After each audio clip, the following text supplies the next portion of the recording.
Quer dizer que agora a Terra tem magos? Ah, magos? O que é real? Que mistérios estão além do alcance dos seus sentidos? Na raiz da existência, mente e matéria se encontram. Pensamentos moldam a realidade. Diário Mágico.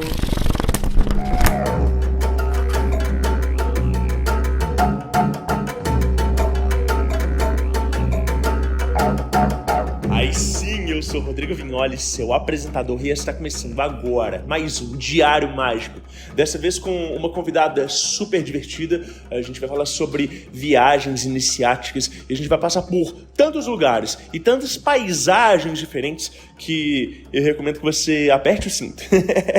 Eu vou falar de algumas experiências que a gente vivenciou no Japão e a gente vai falar sobre esse lado oculto das viagens, né, quando a gente tem experiências transcendentais, por assim dizer, né, e toda essa parte energética de quando a gente está numa peregrinação, por assim dizer. Mas antes disso, eu gostaria de lembrar para vocês do Páginas Abertas de junho. Então, no dia 2 de junho, sexta-feira, às 8 horas da noite, a gente vai ter mais uma edição do nosso Páginas Abertas e dessa vez a gente vai falar sobre Sagrado Anjo Guardião, Eu Superior, Essência. A gente vai falar também sobre Ascensão, Iluminação, Samadhi, Transcendência, né? Vai ser um Páginas Abertas sobre conceituação de uma série de termos que a gente vê por aí afora e que o nosso glossário esotérico às vezes os empilha e os torna como uma mesma coisa, uma mesma experiência. Então a gente vai fazer algumas diferenciações. E eu sei que apresentando assim parece um tema um pouco abstrato ou ambíguo. Rodrigo, eu queria mandar relatos, mas eu não sei como que eu contribuo, o que eu posso fazer, né? Manda pra gente então aqueles relatos de quando você teve aquele despertar espiritual, ou quando virou a chavinha e você falou assim, putz, não, isso aqui é sério, eu preciso começar a me dedicar, eu preciso começar a prestar atenção nisso aqui. Ou então, nossa, eu sou praticante de uma linhagem que trabalha com o conceito de Sagrado Anjo Guardião, eu já tive algum tipo de contato ou sonho com o meu anjo. Manda pra gente, isso vai ser muito útil, né? Ou então, fiz uma meditação e acessei algo que sou eu, mas que é muito maior do que como que eu me entendo agora, né? Acessei a minha essência. Ou então, consegui perceber, né, esse contato dessa voz que está na minha cabeça e que não é externa, né? Que não é um mentor, que não é um guia, que sou eu mesmo. Então, essas experiências e esses relatos eles vão ser muito interessantes e muito bem-vindos para a gente conseguir costurar esse programa que vai ser muito, muito, muito interessante. E, bom, quem se sentir tocado por esse convite será muito bem-vindo.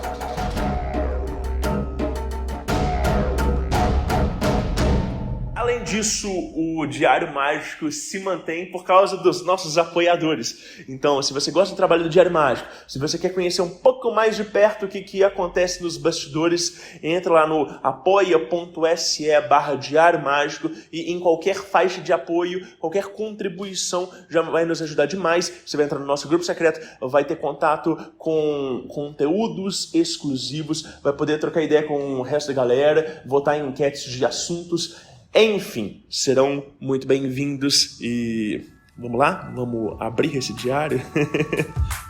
Folhas brancas sem pautas para transbordar à vontade.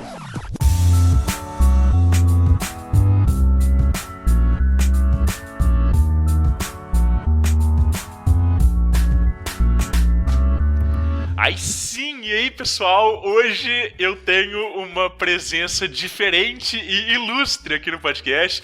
Diferente porque ela é minha amiga de longa data, talvez uma das amigas mais antigas que eu tenho.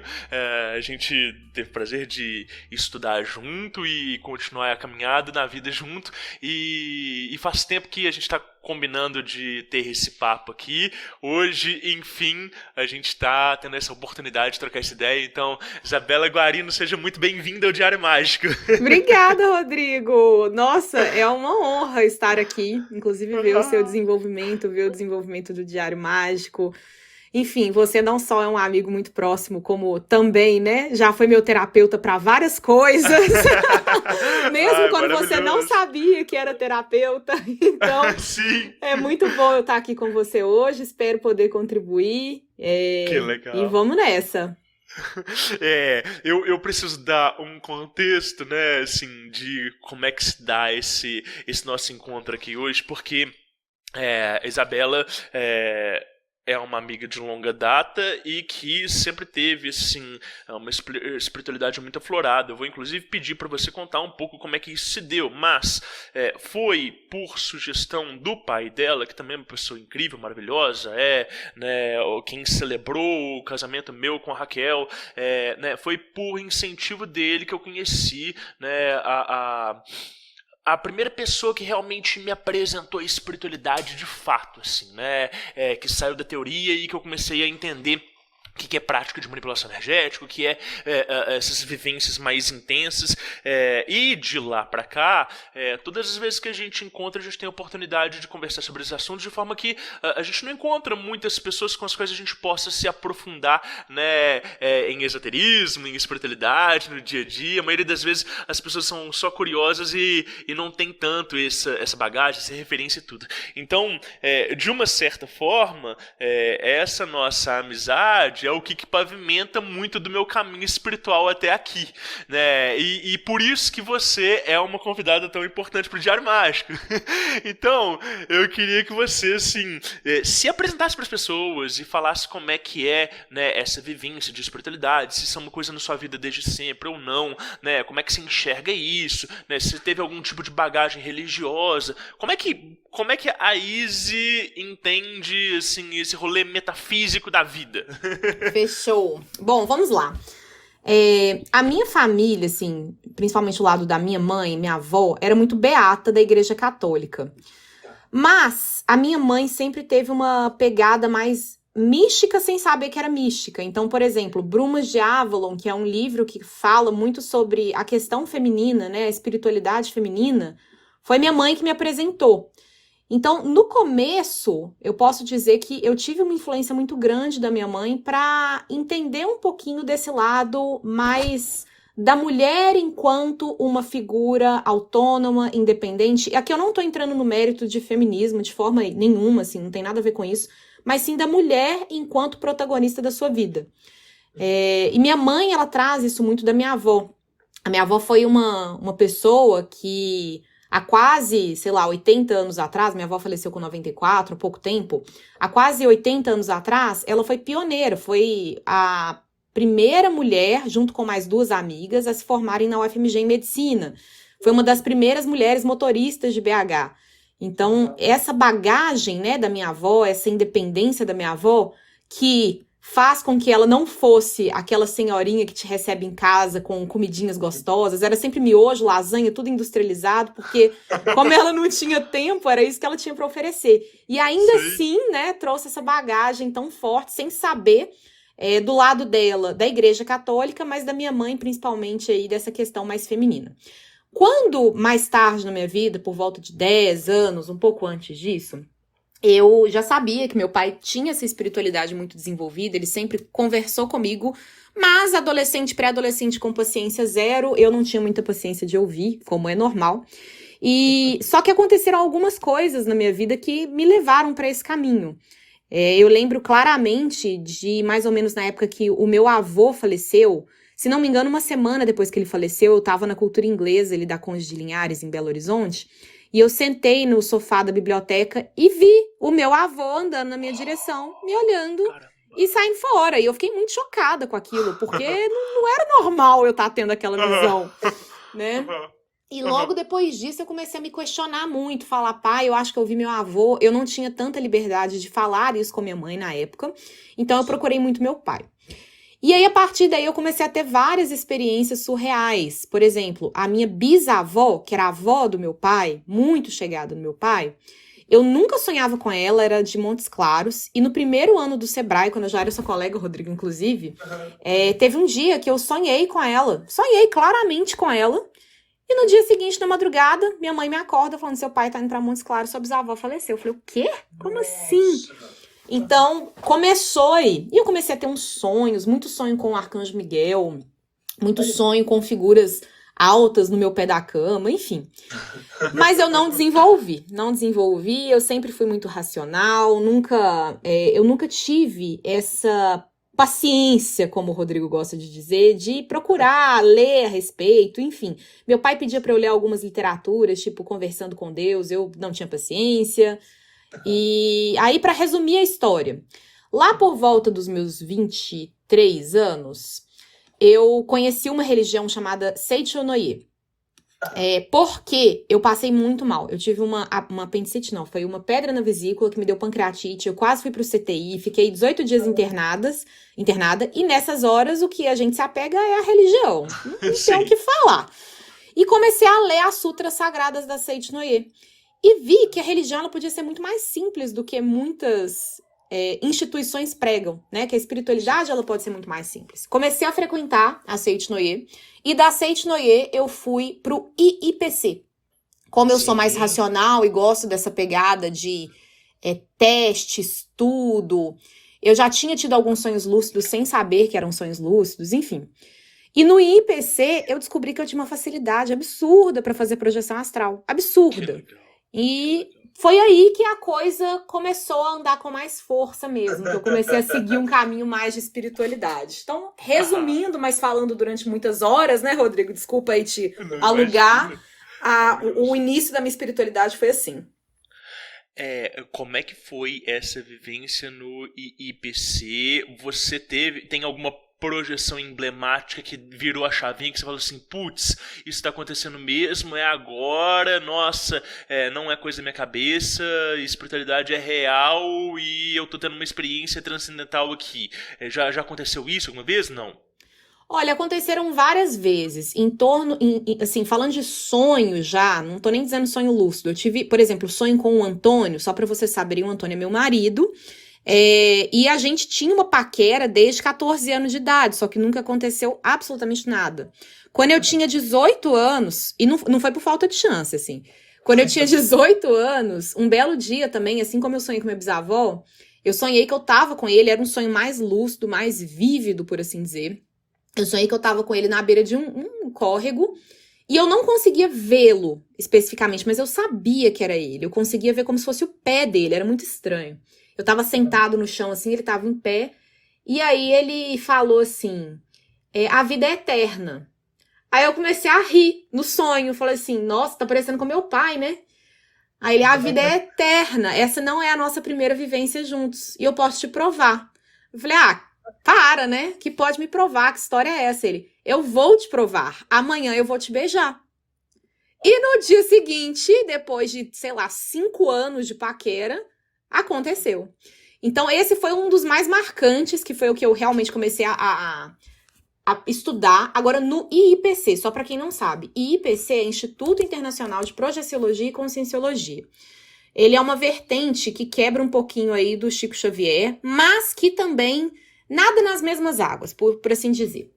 E a premissa inicial é, experimente tudo, não acredite em nada que é falado lá. Então, tem 2 cursos, eu fiz os 2, o curso de Conscienciologia e o curso de Projeciologia. Eu recomendo de Conscienciologia para qualquer pessoa, independente se a pessoa tem um viés espiritualista ou não, porque você aprende a desdramatizar problemas da sua vida. Você vive de uma forma muito mais leve. E o curso de Projeciologia é um laboratório para quem quer, de fato, entender mais sobre a projeção astral. Eu recomendo fazer nessa ordem, Conscienciologia e depois Projeciologia, porque você também vai entender bloqueios que podem te travar nessa projeção astral. Sim. O mais emblemático que me aconteceu, além dos testes que eles fazem, de tipo assim, colocar uma caixa fechada fora da sala e você, por consciência e por projeção, tem que ver o que tá dentro da caixa e a gente acertar várias vezes, muito bizarro. O que mais me marcou foi uma vez que eu gostava de testar métodos de projeção astral. Então, o mais difícil pra gente é explorar o nosso corpo físico enquanto a gente está projetado. Quanto mais próximo do corpo físico, maior é, entre aspas, a cola astral, mais chance você tem de acordar da sua projeção. E eu gostava muito de testar isso. Então eu gostava de testar a decolagem, que é você ter a consciência do seu corpo astral se descolando do seu corpo físico e não somente estar projetado. E numa desses testes, eu lembro de claramente eu acordar o meu corpo astral, como se fosse assim, me sentar no meu corpo, olhar para trás, me ver dormindo, olhar para frente, ver os assistencialistas, que são não só professores no nível material, mas também as entidades que estão com a gente naquele laboratório, que não são visíveis, né, aos olhos físicos. E eu lembro de eu ficar muito feliz, no sentido de, putz, consegui. Só que qualquer sentimento que é mais forte, ele te traz de novo pro seu corpo físico. É muito interessante. E aí eu lembro de, na hora de eu começar a ter essa euforia de, putz, consegui, que é uma coisa do ego, eu ter que sair correndo. Então, foi um momento que, cara, foi fenomenal. E o mais legal é que depois, né, quando a gente vai retomando ao corpo físico, o próprio professor, né, ele pergunta, e aí, alguém teve alguma experiência? Eu levantei a mão e falei, olha, eu tive, e eu vi algum de vocês, não consegui definir qual forma foi, mas um dos 3 professores que estavam com a gente, eu vi um dos 3 fazendo um sinal muito específico, que eu posso demonstrar depois. E dito e feito, a pessoa tinha feito um sinal pra mim que eu só conseguiria ver se eu estivesse projetado. Que demais! Esse pra mim foi o melhor momento. Teve vários outros, né, Rodrigo? A gente fez o curso de Reiki junto, a gente viu algumas pessoas que compartilharam experiências de vivências passadas, isso também acontecia demais no IPC, mas é isso. É muito doido porque não é, né, de forma alguma, não se pretende a ser magia, né, ocultismo, e no entanto essas são habilidades que são cobradas, por exemplo, em uma série de ordens iniciáticas dentro de testes internos, né? Então quer dizer, desenvolver projeção astral, e eu entendo isso como uma tecnologia humana inerente, né, e não algo que é sobrenatural ou algo que seja, né, exclusivo de certos iniciados, né, é algo que é você aprender a operar essa tecnologia corporal, né?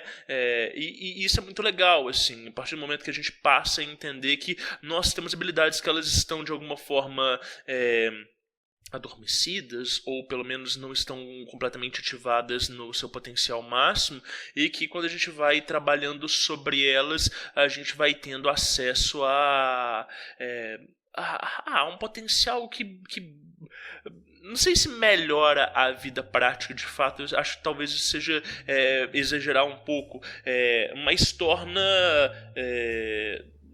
as coisas mais interessantes. Com certeza. Inclusive, assim, apesar de eu ter iniciado pelo IPC, e o IPC fala justamente isso, olha, projeção astral não é uma prática espiritualista nem nada disso, é uma coisa física, você tem sensações físicas, você pode não acreditar, e tinha muita gente lá que não acreditava, e que ainda assim tinha sensações, e que ainda assim via coisas. E a pessoa começava realmente a questionar até que ponto ela entendia que o mundo físico é só aquilo que é mostrado. De toda forma, tem um livro muito bom que é se não me engano, chama O Universo Dentro do Universo. Eu não tenho muita certeza do nome, mas é da Maria Aparecida Oliveira, Mal. O pseudônimo dela é Bianca.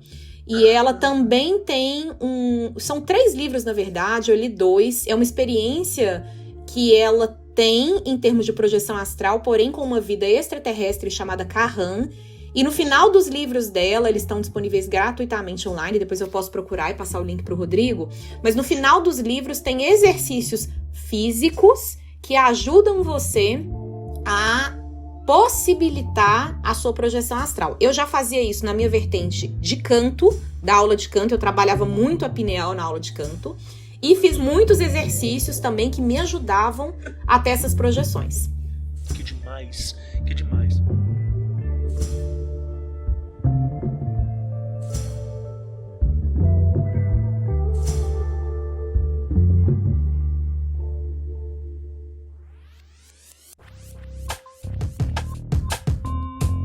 Através do Diário Mágico, o futuro degusta o passado.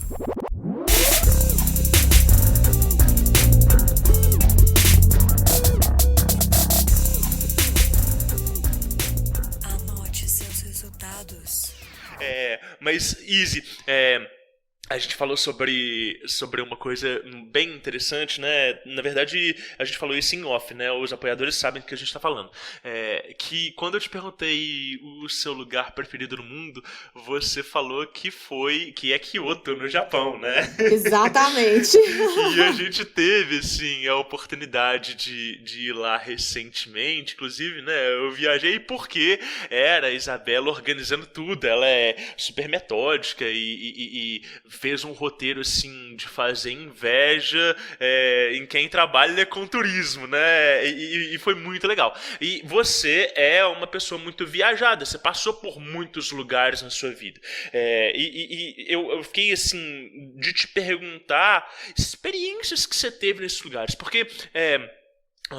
quando a gente vai para um país, às vezes a gente nem precisa ir para um outro país, mas às vezes a gente vai para uma cidade histórica, a gente vai para um templo diferente e às vezes algumas sensações nos assomam de tal forma que parece que a gente é descolado da realidade, parece que a gente está vivendo não uma projeção astral, mas uma projeção consciencial e a gente consegue vivenciar outras épocas, né, outros tempos, né, dentro de um lugar físico. Então, eu entendo assim que as viagens elas nos enriquecem muito não enquanto experiência cultural, mas enquanto uma mudança consciencial de fato. E você que já passou assim por muitos lugares e muitos países, com toda certeza e tem essa sensibilidade, né, não só energética, mas consciencial, com certeza teve experiências muito interessantes dentro desse sentido de espiritualidade. O que você tem para falar sobre isso pra gente, antes da gente entrar de fato sobre Japão e tudo, né? Como é que você entende essa vivência do mundo? Então, Rodrigo, eu acho ótimo você me perguntar isso, porque, assim, eu, graças a Deus, não foi por questão de trabalho em primeiro lugar, nada disso, assim, eu fiz porque eu quis. Todo o dinheiro que eu gasto, aliás, todo o dinheiro que eu ganho, eu penso quantas diárias eu poderia pagar no lugar de comprar uma blusinha. Então eu chego na loja e penso assim, olha, essa blusinha vale umas 3 diárias em tal lugar. E eu viajo, assim, do jeito que o mundo me leva. Às vezes eu tenho viagem que eu faço mochilão no inverno com 45 dias de roupa em uma mochila. Às vezes eu faço uma semana com uma mala gigante, com 3 casacos, a coisa me bate. E o lugar me chama. Eu falo que é o lugar que me chama. Eu já tive a experiência de conhecer mais de 50 países, graças a Deus. Então, minhas férias, eu falo que eu não descanso. Eu descanso mais no meu dia a dia do que nas minhas férias, porque eu estou sempre viajando. E por vários lugares que eu passei, eu tive sensações diferentes. É muito interessante a gente pensar nisso. Meu pai, às vezes, não no aspecto espiritualista dele, mas de pai da Isabela, fala que eu tenho algum problema de aceitação com o meu local, porque eu fico um mês aqui, no outro eu já tô olhando o próximo roteiro. Ele fala, olha, você tem que quietar. Eu falei, olha, mas quanto mais eu viajo, mais eu tenho certeza que meu lugar é em BH, então tá tudo ótimo, eu sempre viajo e sempre quero voltar. Eu viajo para poder, parece que, resgatar esses pedaços da gente, de vivências que a gente já teve aqui na Terra em outras regiões, né? Em outras histórias, em outras culturas. E assim, eu já tive várias experiências interessantes, mas eu lembro que uma que me marcou muito, são 2, na verdade. Uma delas foi em Viena, no Palácio da Sissi. E é um palácio que a gente sem querer entrou lá, que não tinha nem nada demais, porque Viena é muito bonito. E a gente foi nesse palácio porque tinha tempo sobrando e falamos, vamos. Gente, eu arrumei uma choradeira naquele lugar. Mas assim, uma choradeira que eu não consegui. Eu só chorava e soluçava. Eu leio alguma coisa, eu chorava e soluçava. E o Antônio, gente, mas você não para de chorar. Eu falei, não consigo te explicar por quê, eu só choro. E saí de lá muito emocionada, muito assim, impressionada. Eu não consigo descrever a sensação. E eu tenho certeza que alguma coisa aconteceu lá, né? Sim. Seja a nível... Com você, tipo de vida passada? Com certeza, com certeza. Foi uma coisa muito forte. E eu não sou, entre aspas, doida de vir aqui falar, eu estava num castelo, é igual a minha encarnação passada, eu fui da realeza. Não, eu acho que foi a nível mais baixo ainda, talvez em algum momento de guerra, algum momento de, sabe, dificuldade, porque foi uma coisa muito pesada, mas boa, foi uma saudade, mas foi uma saudade de um tempo que eu tinha certeza que era muito duro. E a outra coisa, muito semelhante, foi no túmulo dos Romanov, na Rússia. Eu cheguei lá e eu comecei a arrepiar e chorar, e arrepiar e chorar. E assim, foi muito interessante porque me viam cenas na cabeça. Claramente me viam cenas na cabeça. E quanto mais eu tentava observar aquela cena, mais me dava calafrio, mais eu chorava, enfim. Então foram memórias saudosas, pesadas, mas boas. Foi uma sensação boa. Foi uma sensação de resgate muito boa. Isso. Agora, em contrapartida, tinha um lugar que eu tinha muito interesse de ir e que foi muito bom. Voltaria pela história, mas com muito cuidado. É um local que a gente precisa realmente ter uma atenção para ir. No Egito, especificamente em Luxor, no Vale dos Reis. Nessa época eu não tava muito próxima da espiritualidade, era uma época que eu tava um pouco enfesada, porque a gente tem esses momentos, a gente enfesa com os nossos mentores, às vezes eles passam umas mensagens que estão muito difíceis, a gente dá um chega pra lá, né? Eu tava nesse momento. E aí, apesar de que, né, gente, eu posso estar nesse momento mais afastado, mas eu tenho o meu momento de oração diário, eu sempre peço proteção e tudo mais. E eu tava passeando pelo Vale dos Reis, tava muito quente, tava 52 graus. E eu lembro de eu falar assim, eu acho que eu tô com a pressão baixa. E minha mãe, não, sou cor de pele, né, eu sou muito branca, mas tava normal. Eu tinha comido, tava quente, mas eu tava hidratando. Ela, não, acho que você tá com pressão baixa, não. Eu falei, nossa, mas eu tô sentindo um negócio muito ruim. E aí, eu tava andando, entrando nas tumbas, aí eu vi aquela tumba cheia de ouro, cheia de coisa, e me veio uma coisa na cabeça que me falou assim, tampa o umbigo. Eu falei, como assim tampa o umbigo? Tampa o umbigo. Aí eu, tampei o umbigo. E depois me veio falando assim, você não tem noção a quantidade de espírito errante que tem nessas tumbas. Por quê? E na hora eu não entendi, tá? Mas depois eu fui ligando os pontos, eu sou muito curiosa, eu vou pesquisando sobre a cultura, sobre a história, enfim. Os faraós, como é sabido, dentro da religião do povo, eles tinham a questão de ser enterrados com toda a sua riqueza e, às vezes, até com vassalos vivos dentro das tumbas. Porque acreditava-se que, mesmo mortos, eles usufruíam das riquezas materiais e dos escravos que eles tinham. Então, gente, quando você entra numa tumba, só tem encosto. E são encostos milenares. É uma coisa surreal. E assim, era gente passando mal de diarreia no navio, porque a gente vai pegando o navio e descendo no Nilo, e o pessoal falando, é comida do navio. É o pessoal que tá indisposto por conta do clima. Cara, não é nada disso. Não é nada disso. Então foram essas as experiências que eu tive mais marcantes, né? Eu falei que eram duas, mas eu acho que são duas com um resgate positivo e outra com um choque de realidade que a gente tem que ter e que às vezes a gente não pensa nisso quando está visitando esses lugares de peso histórico, cultural, enfim. Sim. É muito doido, né? Porque eu falo sempre que as pessoas elas podem não ter uma percepção energética consciente, mas elas sentem e reagem à energia, mesmo que essa reação ela seja uma somatização. Então o corpo delas recebe e aquilo dali reverbera. Então essa coisa de sentir tonteira, de chegar em um determinado lugar e sentir tremedeira, né, de sentir o corpo queimando, tudo isso é muito natural e acontece com tanta frequência que as pessoas acabam por relativizar e normalizar isso, só que quando a gente fica um pouquinho mais consciente ou presta um pouquinho mais de atenção, a gente vai entendendo e vai percebendo o nosso corpo reagindo, né, àquele contexto. Eu acho que isso é uma das coisas mais gostosas e mais interessantes de se fazer nesses lugares, né? Justamente de entender esse termômetro natural de, opa, como é que eu me sinto aqui, como é que, né, a minha energia reage e reverbera, né, a esse contexto. Nossa, isso aqui é familiar, isso aqui não é, isso aqui é completamente diferente, né, a gente teve uma oportunidade, né? Seu pai, nessa viagem recentemente, seu pai falou uma coisa, né? Que toda viagem ela é um resgate. E eu gostei muito dessa frase. Né, logo depois eu li um outro autor que eu estava lendo na viagem, falando que, né, nenhuma viagem que a gente empreende ela é uma coincidência, né? Que a gente está sempre conectado com algum contexto ali que faz sentido.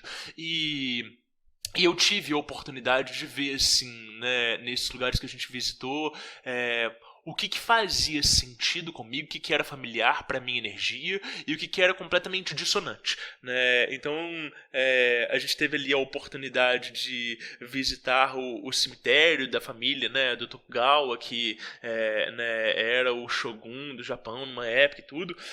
E eu lembro de quando a gente entrou naquele cemitério, era um cemitério com árvores gigantescas, né, os túmulos todos cobertos de lodo. A primeira sensação foi que eu estava entrando numa dimensão paralela. E eu estava consciente do meu corpo, eu estava consciente da minha própria consciência e estava vendo ela se alterar. E aí, num primeiro momento, eu me senti assim, um pouco reticente. Nossa, será que eu vou me entregar ou será que eu fico aqui guardando a minha consciência e tal? Eu falei, não, vou me entregar. E a sensação é que a energia ela era densa, né, ela era pesada, mas ela não era negativa. E eu me sentia sendo observado por... não sei, me sentia sendo observado, mas não sentia hostilidade, eu sentia curiosidade. E aí depois eu fui entender que, lógico, né, aqueles espíritos que eles estão ali, eles estão vendo uma qualidade de energia completamente diferente do que eles estão acostumados no dia a dia, porque a gente é ocidental, a gente trabalha com muitas outras coisas, outra cultura, e vendo aquilo dali entrando naquele terreno deles, né, de uma forma muito diferente. E aí, eu lembro que a gente andou e foi até, né, um templo no fundo desse cemitério, e que quando eu cheguei nesse templo, eu senti assim, o lugar mais pesado de todos, que os túmulos de fato não eram tão pesados, mas que aquele templo tinha uma sensação muito, muito ruim, muito estranha, né? Eu comentei assim com seu pai, e ele falou assim, Rodrigo, eu fecho os olhos e eu vejo um sepultamento, eu vejo como se fosse um velório, né? E aí, conversando com uma outra pessoa depois, eu entendi que aquele templo ali é como se ele fosse o ralo energético de todo o cemitério, onde puxassem as almas para que elas fossem encaminhadas a partir daquele ponto. E aí, bom, eu fui conversar recentemente com uma entidade, né, com o Exu Caveira, que é uma entidade que trabalha nessa linha de encaminhamento de mortos, etc e tal. E ele falou assim, engraçado, rapaz, você tá me falando uma coisa que eu nunca vi, porque os cemitérios aqui do Brasil são completamente diferentes dos cemitérios que você tá me descrevendo aí no Oriente. E para mim não faz muito sentido ter essa quantidade de árvores, essa quantidade de energia telúrica, às quais os espíritos possam se apegar, né, porque ia ser mais difícil de transportar eles, né? Quanto mais energia telúrica, mais eles ficam apegados à terra. E aí eu virei para ele e falei assim, a menos que o cemitério ele seja consagrado propriamente para ancestrais. Então, se os ancestrais eles são honrados, eles não têm por que ficar presos na terra. Eles não são espíritos errantes igual, né, um encosto qualquer que está mal resolvido, etc e tal. Ele falou, nossa, faz sentido, porque... se no Japão tem esse culto de ancestrais tão forte, os mortos eles deixam de ser meras sombras do que foram e passam a ser, né, personalidades a serem reverenciadas. Então, eu lembro de olhar para essa outra cultura e observar como é que eu estava me sentindo e falar assim, caralho, essa não é uma energia que não tem nada a ver comigo, né? Eu nem quis tirar foto nesse cemitério especificamente, mas entender qual que é a qualidade energética daquilo dali e tudo. Você lembra desse dia? O que você sentiu naquele dia? Ô, Rodrigo, eu não só lembro, como eu acho que eu cheguei a comentar com você que a sensação que eu tinha era de estar entrando em Avalon. Não era nem lá nem cá. Era um lugar no meio do caminho. E a gente andava, tinha umas imagens de Budas, e aí nas imagens de Buda, eu sentia mais disposição. Aí eu andava mais para aqueles... E era bizarro, porque tinham umas tumbas de empresas. Porque no Japão, a cultura empresarial ela é tão forte, é uma coisa bonita de se ver, porque o japonês ele trabalha não para satisfazer um desejo individual, mas para poder melhorar a sociedade em que eles vivem. Isso é uma cultura deles. Só que tem um lado negativo disso, né? Às vezes as pessoas passam completamente do ponto do aceitável. E lá é um negócio tão louco que, enquanto o nosso RH brasileiro tem como benefício vale alimentação, lá tem tumba no cemitério do Japão para sua família. E eu fiquei vendo aquilo e falei, cacete, é pesado, mas parece que tem alguma coisa, uma vassourinha gigante, assim, limpando. Então foi essa sensação, foi um lugar que me trouxe, eu não diria um desconforto, mas aquela sensação de estou pisando num lugar que não é nem lá nem cá. Eu não tinha lugar lá, mas ao mesmo tempo eu estava sendo recebida. Foi o lugar que eu mais me senti como sou uma visitante. Não é que eu me senti mal recebida, igual a gente se sentiu talvez, né, em outro país que a gente visitou. E também não era uma coisa, estou me sentindo em casa, como foi em Kyoto. Foi uma coisa estranha, mas interessante. Uma coisa doida de ser dita aí, né? Você falou das imagens dos budinhas no meio do caminho, né? Cada família coloca ali as imagens de devoção próximo da tumba ali dos antepassados, e é muito doido de olhar para aquelas imagens e entender que elas não são objeto de culto, né? Que você não consegue, talvez seja a mesma imagem, da mesma divindade, mas ela tem uma função completamente diferente. Então, se você tem um pedido para fazer, né, você vai ali numa imagem específica que ela está consagrada para aquilo dali. Aquelas imagens que elas estão, né, ali no cemitério, na tumba, elas estão, né, guardando aqueles mortos, elas estão ali para trazer, né, uma espiritualidade para aquela pós-vida ali, né? Então você não consegue agachar na beira da tumba e pedir para aquela divindade, por mais que seja, né, a mesma imagem, do mesmo Deus, com a mesma qualidade, né? Ele está comprando uma função completamente diferente e assim, por mais que você não tenha literatura sobre isso, fica muito explícito quando você olha para aquilo dali, quando você está trafegando naquilo dali, né? Então essa sutileza a gente só consegue, né, entender quando a gente se dispõe a perceber e se abre para aquilo dali, né, que tem os lugares diferentes para se prestar cultos diferentes, né, e isso é algo muito interessante, né? E assim, é muito bonito, né? Como você mesmo disse, que as imagens lá não são objetos para a gente cultuar, mas são até mesmo guias, né? Tem a história do Budinha lá, do Jesus, se não me engano o nome dele, com o babador vermelho, que é para acolher as crianças que, enfim, desencarnaram, talvez antes da maioridade, e que ficam naquele cemitério. Às vezes a criança, eu acredito que ela é mais sensitiva, né, para a questão de espiritualidade. Então, a gente ter aquela imagem como um ponto de apoio, de acolhimento, é muito interessante a gente andar pelo cemitério e ver esse cuidado do japonês, inclusive com quem não está materialmente encarnado, mas que está lá e que eles sabem que está lá, que estão lá, né? Sim. Que demais. Mas você falou de Kyoto e você falou de Kiyomizu-dera, né? O templo que você levou a gente, e eu fiquei, assim, absolutamente encantado. E eu queria ouvir, assim, as suas experiências com esse lugar. Ou como é que foi a primeira vez que você esteve ali? O que te chama atenção ali? Por quê? Ou é algo inexplicável? Como é que é essa sua relação com esse lugar? Vamos lá. A minha madrinha morou na China quando eu tinha entre 12 e 15 anos. Então, lá por volta dos meus 14 anos, eu tive a chance de visitar a China e, como eu já gostava muito da cultura japonesa, aproveitamos para conhecer o Japão. Foram 4 dias no Japão, super corridos, mas que naquele momento, eu lembro eu entrando no avião para poder ir embora do Japão, eu lembro de eu pensar comigo mesma, não é a minha primeira, nem a minha última vez aqui. E dito e feito, em 2018 eu voltei lá. E é muito interessante porque em 2007, se não me engano, quando eu fui no Japão pela primeira vez, eu fui no verão e tava muito quente também, um calor úmido e tal. E a gente foi no Kiyomizu-dera e era muito bonito, mas naquele momento me bateu como uma majestade, assim. Era um templo muito bonito, mas não era o templo mais bonito que eu vi.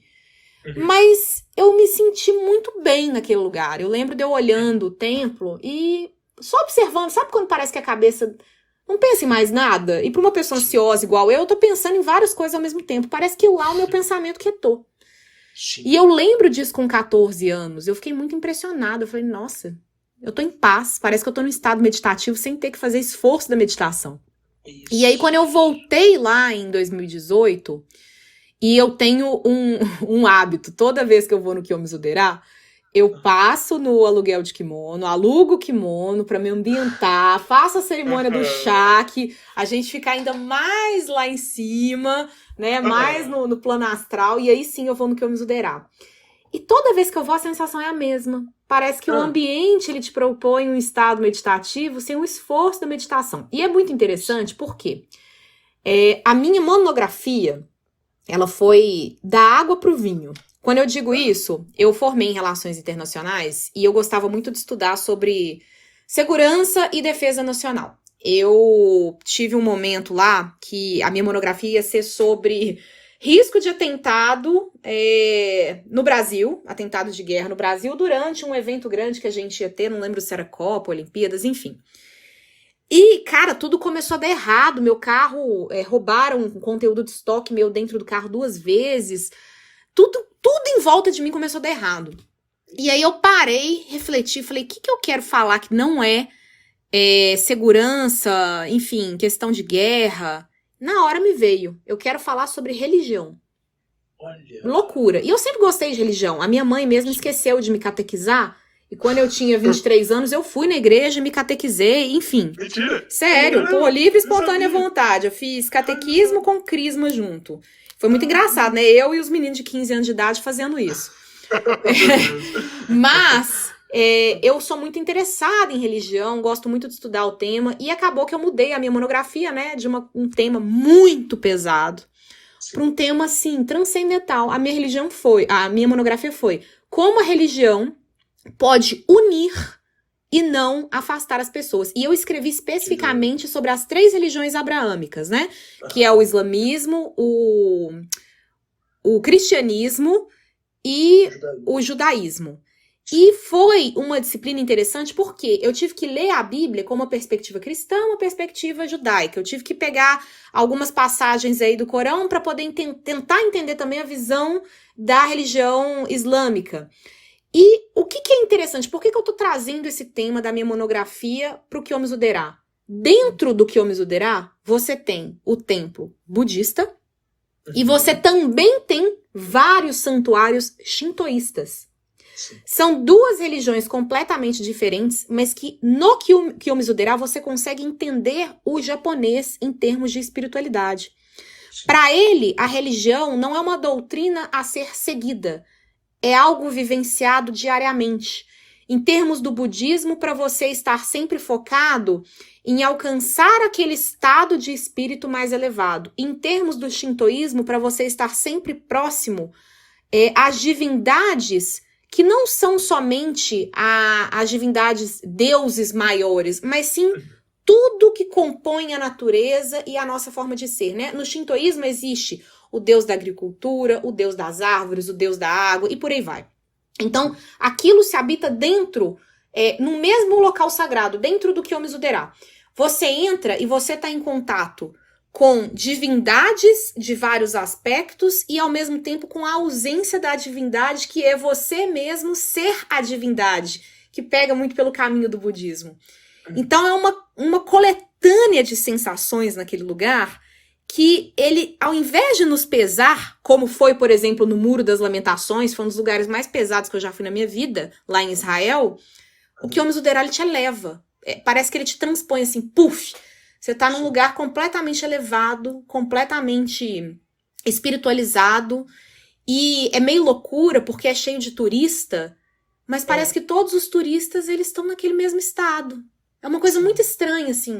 Não dá pra explicar, tem que ir lá e ver. E por mais que a gente tenha viajado com várias pessoas que têm essa espiritualidade bem desenvolvida, a gente também viajou com pessoas no grupo que não tem nada de espiritualidade desenvolvida. Pelo contrário, às vezes até correm do tema. Mas foi o local preferido de todo mundo. Então é muito Sim. bizarro isso. Lá é realmente um local muito doido. Muito doido e assim, eu tive essa sensação como se eu tivesse entrando num filme. Quando eu cheguei no templo, eu meio que desacreditei, porque eu falei assim, eu não sei o que está acontecendo aqui comigo agora, mas eu tô num lugar transcendental. E eu lembro de ter sentido isso no Vaticano, não nos museus do Vaticano, mas na Catedral de San Pietro, né, que foi assim muito forte, foi muito impactante. É outro lugar que eu falo que eu ainda vou voltar alguma vez, porque me tocou de uma forma que eu não imaginava que ia me tocar, por ser uma igreja, etc e tal.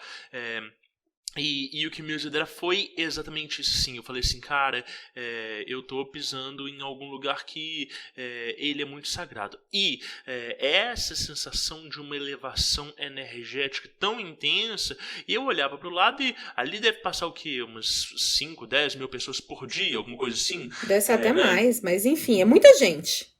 Né? E como é que consegue manter aquele nível energético. E uma coisa que me chama muita atenção é porque, por se tratar de um templo, né, budista / shintoísta, você tem ali certas celebrações com incenso, etc e tal, mas não é uma missa pública igual a gente tem, né, em igreja católica, etc e tal. Então eu fiquei pensando como é que se faz a manutenção de energia daquele lugar, principalmente porque a gente foi em muitos outros templos que não tinham, né, essa energia, muito pelo contrário, né? Às vezes templos que eles se propõem a ser mais de frequência pública, né, das pessoas rezarem, e que às vezes eram pesados ou mal estruturados, né? Então isso foi uma coisa assim que me impressionou demais. Eu acho, assim, isso é um chute meu, tá? Eu fico muito fascinada com aquela montanha em que o Kiyomizu-dera está. Só pra dar um contexto, Kiyomizu-dera significa Templo das Águas Puras, por assim dizer. Porque ele está no alto de uma montanha em que tem uma nascente de água e que acredita-se que essa água, ela é sagrada e ela facilita também a espiritualização das pessoas que a bebem. Inclusive, no Jardim Japonês de Poços de Caldas, eles fizeram uma miniatura da fonte dessas águas que existe em Kiyomizu-dera, tá? Então, quem tiver curiosidade, quem morar próximo aí do sul de Minas, se quiser conhecer um pouquinho do que é o Kiyomizu-dera, lá em Poços de Caldas existe isso. E outra coisa, o que eu fico mais mexida no Kiyomizu-dera, me parece que existe alguma entidade muito poderosa e muito espiritualizada que vive naquela montanha. A sensação que eu tenho quando eu olho para aquela montanha é que parece que um dragão, alguma coisa assim, vai sair de lá de dentro e, sei lá, só vai ficar de boa, por assim dizer. Eu sei que dentro do Japão, né, no Monte Fuji, se não me engano, existe um portal, se não me engano é o 9º ou 8º portal aí da Terra, tem a ver com o alinhamento dos chakras terrenos, mas eu não consigo entrar muito nesse assunto por falta de conhecimento.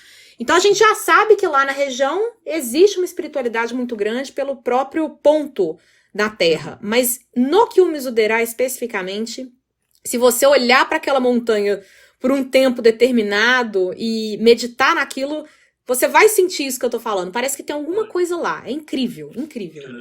Que legal. Nossa, que massa. Essa coisa de linhas leis, de chakras da Terra, eu acho esse assunto muito fascinante, eu acho muito interessante.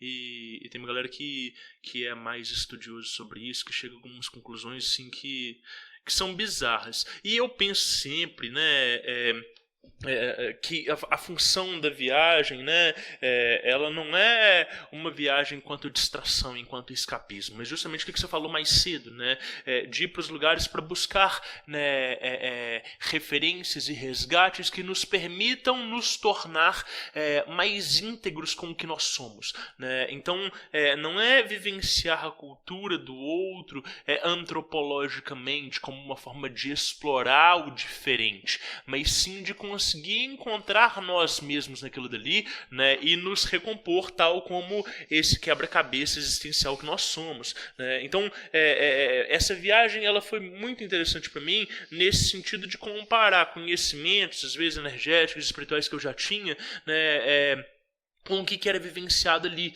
né? Por exemplo, uma coisa que eu senti que foi muito interessante é o seguinte, né, o japonês, por ter uma dificuldade muito grande com espaço físico, né, as coisas são todas muito apertadas, não tem muito para onde crescer, eles próprios são muito autocontidos. Então, o campo energético deles, né, o campo etérico ao redor do corpo deles é mais contido, né? Eles não se projetam tanto em você, né? A gente enxerga isso como educação, mas é também uma espécie de disciplina. E aí, quando você está num transporte coletivo lotado, você não pega tanta carga quanto você pegaria se estivesse em outro país mais latino, ou em outro lugar do mundo, né? Ou falando de Oriente mesmo, se fosse na China, né? Que é muito expansivo e tem essa ânsia de se projetar e às vezes, sei lá, de conquistar. Então, foi muito interessante de ver esse ponto energético do japonês, de tipo assim, é lógico que Tóquio, né, é uma das maiores cidades do mundo, é super habitada, super populacional, né? Só que a carga que você pega estando naquele ambiente é muito menor e muito inferior ao que a gente experimenta no nosso cotidiano aqui. Não sei se você também percebe dessa forma, Izzy. Com certeza, com certeza. Eu já tive experiências, assim, de países que a carga energética, inclusive, eu tenho uma teoria que a carga energética, ela é passada de geração em geração sem que a gente saiba. Então, eu vou te dar um exemplo. Na Alemanha, eu já fui lá, 3 vezes? Não me sinto bem. Eu sempre passo mal na Alemanha, é uma coisa inexplicável. E são pessoas completamente polidas. Pessoas que têm uma noção de espaço pessoal enorme. Agora, você vai no Japão, existe uma profissão no Japão inacreditável, que é o empurrador oficial de metrô. O metrô, o Rodrigo viu isso, vira uma lata de sardinha acumulada de gente. E você não sai de lá cansado, com aquela sensação de, nossa, que dia longo, que dia chato, sabe? Parece que você continua tendo a sua energia ao longo do dia. Então, acho que tem muito a ver com essa disciplina energética também, né? É muito interessante você andar pelas ruas de Tóquio, pelas ruas de Kyoto, e literalmente em cada quarteirão você ter um pequeno espaço, um pequeno templo. Por menor que seja, às vezes é uma esquininha, uma portinha, às vezes é um pequeno portãozinho assim, mas que o japonês, ele toma essa limpeza energética muito séria, até no dia a dia dele, até na arquitetura da casa, né? Você vê que o banheiro, que é o local onde a gente faz as nossas necessidades, ele é um quartinho separado e distante do chuveiro, que é onde você limpa o seu corpo. Então, são várias ações que eles tomam ao longo do dia mesmo, que possibilitam essa limpeza energética constante, né? E para um país tão populoso, você pensa, a área do Japão, se não me engano, ela é comparada à área de Goiás. Só que com a população inteira do Brasil lá dentro. Então, é surreal isso. Caramba, muito doido. Tem um outro lugar que eu gostaria de abordar com você, que é aquele templo dos 1001 Budas, né? Sanju Sangendo, é isso? Isso, Sanju Sangendo significa o templo dos 33 vãos, por assim dizer. Eu vou explicar um pouquinho mais desse nome depois, mas termina o seu raciocínio. Não, eu ia falar que foi um lugar, assim, absurdo também energeticamente, que eu desacreditei, assim. Eu fiquei tão impressionado com aquilo dali que depois eu fiquei pesquisando um pouco mais sobre aquele templo e as divindades, porque me tocou de uma forma muito profunda, e eu queria assim que você desse assim, contextualização e as suas impressões para depois eu falar assim, um pouco do que eu senti também. Perfeito. Esse templo, ele é interessante porque eu fui nele lá em 2007, quando eu tinha 14 anos, e foi um templo que marcou muito a minha mãe, justamente por ter o aspecto feminino muito trabalhado. Então, só para dar um contexto, o templo Sanju Sangendo é o templo das 1000 divindades de Kannon, né, que é a deusa da misericórdia. E o que acontece lá é que antigamente a unidade de medida no Japão era exatamente o vão entre duas colunas de um templo. Então, essa medida, né, eu não vou saber te precisar o quão longo ela é, mas fazia com que o templo fosse um local muito, como é que eu posso dizer? Muito especial, porque 33 espaços entre as colunas quer dizer que é um templo muito amplo. E esse templo, ele não só abriga essas imagens de Kannon, como 28 outras divindades budistas, mas também é usado para um esporte extremamente espiritualista, que é o tiro ao alvo, com arco e flecha, que era uma modalidade no Japão utilizada pelas sacerdotisas como um combate aos espíritos negativos. Então é um templo que, além de ter essa questão, né, da imagem do Deus da Misericórdia, assim, tão forte, é uma coisa que você entra lá, não tem como, todo mundo chorou quando entrou naquele lugar, independente da beleza dele, porque se você for parar para pensar, uma igreja no Vaticano toda pintada, colorida, ela é muito bonita, né? Então a gente entra num templo que é todo de madeira, só com umas estátuas velhas, por assim dizer, não tem aquela beleza, mas ainda assim é maravilhoso, é uma coisa indescritível também. Então todo mundo arrancou lágrimas lá, de fato é um lugar muito especial, e quando você entra, a sensação que eu tenho, né, naquele lugar é muito estranho, assim. Parece que a gente tá tomando um choque atrás de outro choque, mas um choque positivo, sabe? Parece que vai limpando. Você vai sendo eletrocutado, só que bom. É uma sensação muito boa, é uma sensação muito pura. E aí você vê a pequenez dos problemas da humanidade. A sensação que eu tenho lá é isso. É tipo assim, nossa... É bem a sensação que o IPC me trouxe, né? Da gente ver um problema de forma mais afastada. Eu não sei, é uma sensação muito boa. Resumindo, é uma sensação muito boa. É um templo de, 800, 900 anos de idade, né? E que... É isso, né? São 1001 imagens, né? De Budas, né? Que seriam como seres iluminados mesmo, né? Com uma Kannon de supostamente 1000 braços, né? Ela tem acho que 40, mas né, cada um representa os 25. E com essas outras divindades desse budismo japonês, e aí é muito interessante porque essas estátuas, essas imagens que são de tamanho real dessas divindades, elas não são meras estátuas, elas de fato representam e existe a energia ali assentada de cada um daqueles deuses, e na frente deles existem, né, altares onde você pode jogar uma moedinha e fazer ali o pedido para aquilo dali.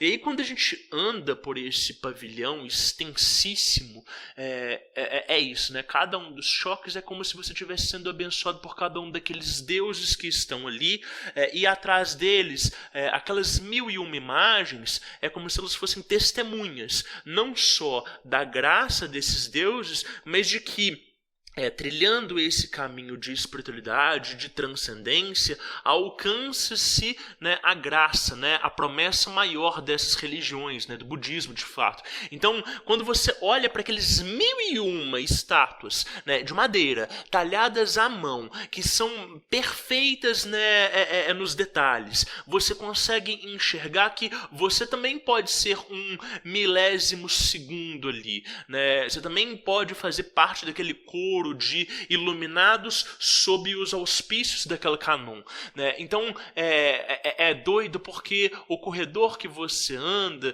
ele tem uma certa largura, e para trás daquele corredor onde estão essas imagens é muito, muito, muito mais extenso. Então o templo, o espaço do templo, ele está dedicado para as divindades. Você é um mero espectador, você está ali na função de contemplar, mas as divindades é que habitam ali.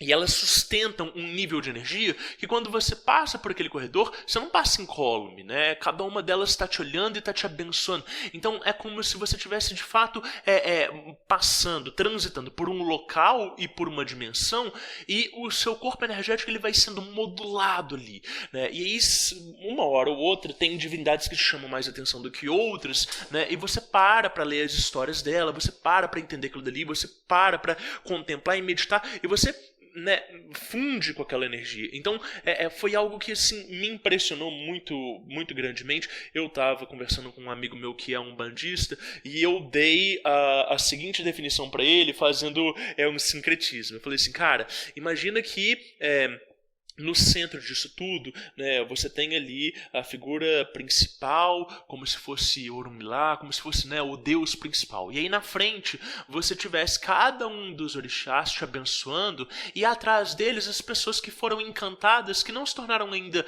né, orixás de fato, mas que elas se encantaram dentro da transcendência dessa vida. E aí você pode parar na frente de cada um desses orixás e honrar, né, as linhas que eles representam. Ele falou, nossa, Rodrigo, isso é muito bonito, parece um congá, né, parece um altar de umbanda, mas muito, muito extenso, no qual você pode andar e transitar por eles. E aí foi essa impressão que eu tive. E eu fiquei tão impressionado com esse tempo que eu tinha ido para o Japão e eu fui com uma coisa na cabeça. Eu queria comprar uma imagem de Kannon, né, de Kuan-Yin. E aí, assim, no primeiro dia que a gente foi para o Kiyomizu-dera, eu encontrei uma imagem pequenininha, de bronze, bonitinha e tal. Comprei ela e tal. Mas depois que... E fiquei namorando uma outra imagem grande, justamente dessa Kannon de 1001 braços, que ela era de madeira, feita à mão e tal, né? Eu falei, nossa, loucura, não vou levar. Não vou levar isso aqui, não. Né, muito caro e tal e tudo. Deixei de lado. Aí a gente foi no Kiyomizu-dera um segundo dia, né? Eu, você e Antônio, né? A gente tinha um tempo livre, vamos lá, vamos. Voltamos pra lá, ficamos lá meditando, maravilhoso. Olhei aquela imagem ali pela segunda vez, falei, não, já comprei aqui que eu queria e tal e tudo. Aí, circunstâncias da viagem, né, nos levaram para o Kiyomizu-dera uma terceira vez, né, e a Marisa, que estava viajando com a gente, falou assim, Rodrigo, eu já tive no seu lugar, eu já vi um lugar, uma coisa que eu queria ter comprado em viagem, não comprei e me arrependi pro resto da vida, né, e aí eu te perguntei, Isa, o que você acha? Eu compro ou não? Né, e você me respondeu assim, racionalmente, eu não compraria, mas emocionalmente, sem dúvidas, né, eu levaria. E aí eu segui esse conselho e parece que estava esperando por mim ali, né? E a minha indecisão precisou que esfregasse na cara para adquirir essa imagem, que é uma coisa muito especial, né? Então essas coisas acontecem em viagem, a gente precisa ficar atento para aproveitar as oportunidades, né? Com certeza. E assim, só para dar um contexto, eu acho que vale a pena a gente tratar rapidinho. Meu pai, em determinado momento, perdeu uma carteira com quase R$2.000. Uma doleira. Essas doleiras cinzas, sem nenhuma identificação. Tinham 2 notas de $50 e a moeda japonesa. Perdeu a carteira. E a gente fez o percurso todo, não encontrou. E ele foi numa delegacia de polícia. E na delegacia de polícia ele falou, olha, perdi uma doleira. Essa doleira é muito simples. Mostrou uma foto. E, gente, isso foi em Kyoto. Quando a gente estava em outra cidade, na hora de fazer o check-out da cidade, a pessoa do hotel falou, olha, o departamento de polícia japonês ligou, sua carteira foi encontrada e está na delegacia de polícia próxima ao Kiyomizu-dera. Eu olhei pra cara do Rodrigo e falei assim, olha, eu não sei se você tá precisando que a vida te dê um murro, mas a gente vai ter que ir lá e você vai comprar a imagem. Gente, e assim, era uma imagem muito bonita, então eu tenho a dizer que foi...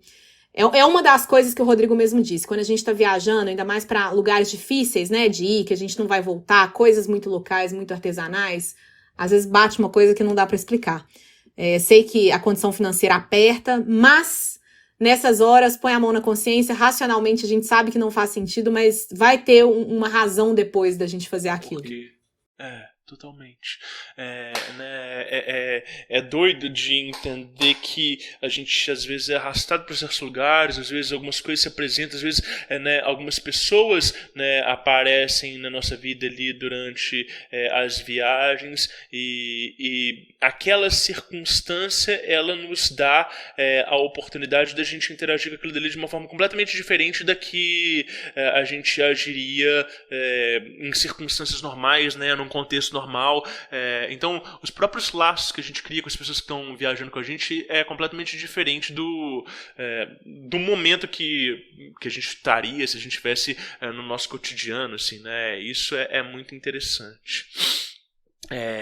Isa, bom, outras percepções, assim, do Japão enquanto um ambiente místico, como é que foi a vivência, por exemplo, do Fuji ali? Você já tinha chegado tão próxima do Fuji, assim? Como é que foi dessa vez contemplar e tal? Como é que é a sua percepção acerca disso? Então, eu já tinha ido para a região, é porque o Monte Fuji é o seguinte, são 5 lagos principais, né, que são pontos turísticos. Tem alguns que têm mais fácil acesso, tem alguns que têm mais difícil acesso. Eu já tinha ido para um ponto mais turístico, por assim dizer, que era mais fácil da gente chegar, chamado Hakone, perto de Gotemba. É bonito? É bonito. Vale a pena? Vale a pena. Só que não mexeu comigo. Eu simplesmente vi o Monte Fuji como algo impressionante, mas não teve aquela coisa forte, assim, de me marcar. Agora, nessa viagem, coincidências ou não, eu queria chegar mais próximo do Monte Fuji, eu queria vê-lo mais próximo. E eu descobri que existia uma cidade chamada Fuji Kawaguchiko. Existem 2 Kawaguchiko, então essa especificamente é a do Monte Fuji. E coincidência, mais próximo da viagem, o Antônio, meu marido, falou que queria tentar escalar o Monte Fuji. E que a gente tinha que estar próximo a uma cidade chamada Fuji Kawaguchiko. Falei, olha, que coincidência, já estaremos lá. Obviamente, né, o clima, como estava nevando ainda lá no Monte Fuji, tinha neve, né, não deu para escalar, mas a gente conseguiu chegar bem pertinho. Só que, gente, é uma sensação inacreditável, né, o que eu falei com o Rodrigo, não é só a beleza do Monte Fuji em si que impressiona, é o local, a sensação que a gente tem é de ver energias terrenas super densas, mas densas, eu digo positivamente, deuses assim, não sei explicar, mas deuses, sei lá, do magma, da terra, se formando, lutando constantemente, inclusive isso é uma crença do próprio shintoísmo, né, que existiam 2 divindades lá que batalhavam e como resultado da explosão das espadas daquelas divindades, a gente teve o Monte Fuji. E isso é um conto, assim, ele é muito mais profundo do que isso, mas resumindo muito, a sensação que eu tive lá é de estar no meio dessa batalha como observadora, mas vendo o resultado positivo dela na Terra, né? Como que divindades lutando entre si têm a capacidade de fazer uma energia tão grande, tão absurda como o Monte Fuji, que é um dos chakras da Terra, né? E o interessante é que eu sou fã da cultura japonesa, então eu conheço a história do Japão de uma certa forma aprofundada para níveis brasileiros, né? E tanto em termos assim de cultura feudal, né? O Japão ele era muito espirituoso, acreditava-se muito em, como é que eu posso dizer, entidades malignas, entidades do bem. E lá no Monte Fuji eu tive uma experiência que nunca tinha me acontecido no Japão. Eu vi um samurai passando, uma pessoa, um samurai andando. E coincidentemente ou não, foi na casa que a gente se hospedou. Foi muito esquisito. Por quê? Sim. Primeiro, que eu reservei essa casa do nada, assim, eu vi um anúncio dela no Booking. Como a gente estava viajando em grupo, eu falei, bom, pode ser uma experiência incrível. No momento, eu me achei louca, porque eu sabia que a casa provavelmente teria um só banheiro, era uma casa muito antiga, mas na hora eu falei, não quero saber, vou reservar. E a gente chegando lá, né, a gente ficou muito surpreso. Primeiro porque a regra número 1 da casa é não saia de casa depois das 9 horas da noite. A gente ficou brincando que tinha lobisomem lá. Lobisomem eu não diria, mas tinha altos espíritos. Sim, sim. E aí, num determinado momento, à noite, né, tava todo mundo dormindo, eu tive que descer do meu quarto pra poder ir ao banheiro. E o banheiro era na outra extremidade da casa, você tinha que andar aqueles corredores japoneses mesmo, com aquelas portas de correr. E na hora eu vi um samurai andando. Eu falei, que isso? Que impressionante. E eu fiquei com aquilo na cabeça. Eu falei, gente, mas no Japão as coisas são construídas de forma tão recente, né? Será que essa casa é antiga? E a resposta me veio no dia seguinte. A gente estava no café da manhã e tinha uma salinha, né, com tatame. Eu olhei pro chão. Na hora que eu olhei pro chão, eu não acreditei. No centro da sala tinha uma tampa de madeira. E eu falei, cara, essa casa ela deve ser assim, sei lá, de 1600, 1700, e ela foi crescendo em puxadinho. Na hora que eu falei isso, meu pai falou, filha, essa casa é toda puxadinha, o primeiro cômodo da casa é esse. Eu falei, nossa, tá explicado. No que eu abri o tampo do chão, era areia. O que era aquilo? há muitos anos atrás, na cultura japonesa, a casa era quadrada, então você tinha só um cômodo quadrado.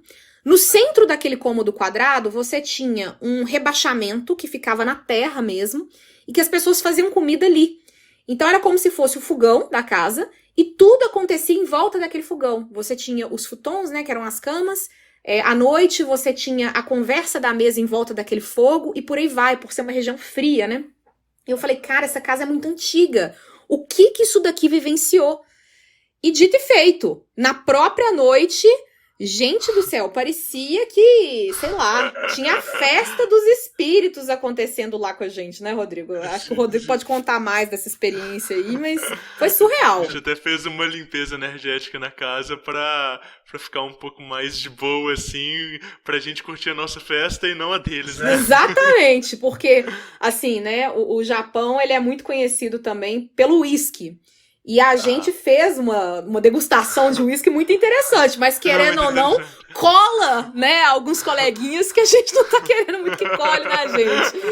Então a gente teve que parar um momento, eu falei, ô Rodrigo, dá um jeito aí, porque tá esquisito esse negócio. E uma bateção nos vidros, cara, uma bateção. E ok, né, tava ventando muito, mas um veio falar, o vento tá levantando brita e a brita tá batendo na janela. Eu falei, gente, tem dó, pelo amor de Deus, não, né? Papai Noel não existe. Então foi uma experiência bizarra. E assim, além da casa como um todo, a gente foi em lugares que... Primeiro a gente achou que o ápice da viagem era o Kiyomizu-dera, né? Depois a gente foi explorando a região do Monte Fuji, e cada lugar ficava mais impressionante. Sim. A gente foi num parque Sengen, que você tem uma vista panorâmica do Monte Fuji, e a gente teve a graça, né, de Deus, assim, da gente poder ver o último dia da florada.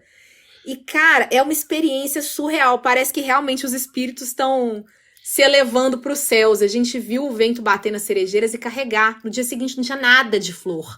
Mas o efeito das pétalas voando parecia neve, ao mesmo tempo que parecia uma procissão de fada indo pro céu. Foi uma coisa incrível, foi surreal.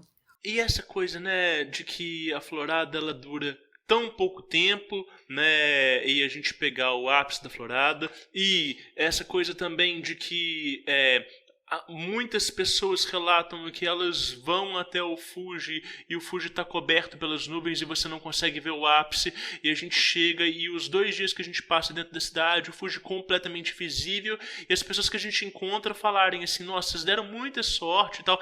E aí aquele negócio, né, de que o viajante que ele tá ali pela primeira vez, ele não tem parâmetro para comparação. Então ele acha que é daquele jeito todo o tempo, sempre, né? E quando a gente passa a escutar as outras pessoas, a percepção de quem mora, de quem vive ali, a gente fala assim, não, putz, né? Realmente a gente pegou um momento certo e especial, né? E quando a gente teve ali, de fato, na montanha, assim, no Fuji, que a gente conseguiu chegar a 2.200 metros de altitude, foi muito engraçado porque 2 coisas aconteceram. Uma, que eu consegui fazer uma live lá em cima, né? E não, a gente não tinha internet ali, né? E a live funcionou. Uma live no topo do Monte Fuji, isso foi muito doido.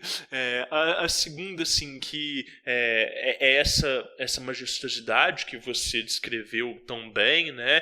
A gente consegue entender os fundamentos do shintoísmo enquanto uma religião animista, porque você vai ter templos dedicados ao Fuji, não enquanto um monte, né? Não enquanto lugar de poder, mas enquanto uma divindade, né? O Fuji-san, né? Então você tem né, pelúcia, por exemplo, do Fuji, né?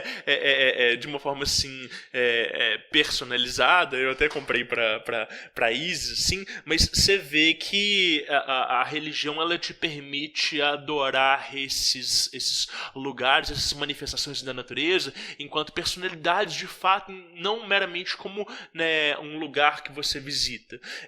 E a presença telúrica naquele ambiente noite, eu falei assim, poxa, pros familiares, né, eu vou levar souvenirs, e pros meus amigos macumbeiros eu vou levar pedra do Fuji, né, e voltei com um saquinho cheio de pedra vulcânica ali, que transporta um pouquinho da magnanimidade daquele lugar. E é muito doido, porque você vê assim que em termos de montanha, não é a montanha mais alta do mundo, né? Existem montanhas muito, muito mais altas, mas existe ali uma força mitológica, né? Que faz com que aquele seja um ambiente sei lá, especial, né? É diferente, né? É diferente. E eu assim, a topografia ajuda, né? Igual eu falei com o Rodrigo. Você vai na Suíça, você sente uma energia muito incrível. Mas é diferente, porque lá é tudo muito alto. Então você não tem uma referência do que é a dimensão de uma montanha, a força de uma montanha.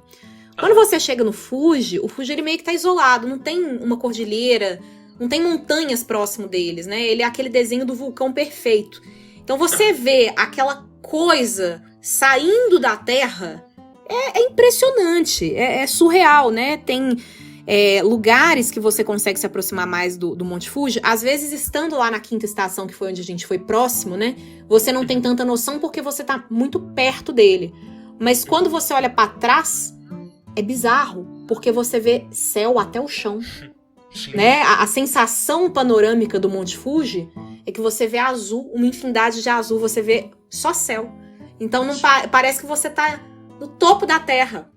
Eu falei com o Rodrigo assim, eu falei, nossa, essa é uma sensação que nem na Suíça a gente consegue, né? Na Suíça a gente tem cordilheiras muito altas também, mas nem lá a gente consegue ter essa noção de quão alto a gente está e o quão infinito parece ser. Foi uma coisa muito especial mesmo. E, de fato, né, as 3 outras vezes que eu vi o Monte Fuji, dias nublados, eu consegui ver de fato, mas sempre com um chapeuzinho ou com uma nuvenzinha. Tava limpo. E eu fico brincando, né? Eu gosto muito de desenhar, gosto muito de pintar, enfim. Uma das coisas que eu mais gosto de pintar são cerejeiras rosa no céu azul, que pra mim é a coisa que mais marca a primavera. É aquele céu azul exuberante com rosinha das flores. É uma delicadeza, uma coisa pra mim que é astral. E foi exatamente isso que a gente viu. As cerejeiras rosa com o céu azulzinho, sem nuvens. Foi realmente muito especial.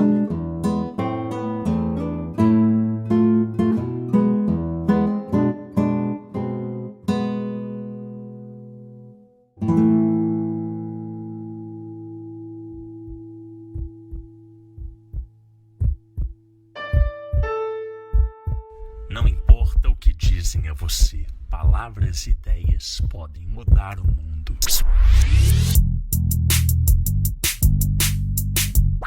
Diário Mágico. Isso, eu queria entrar nesse assunto, assim, de registros e de desenhos, né?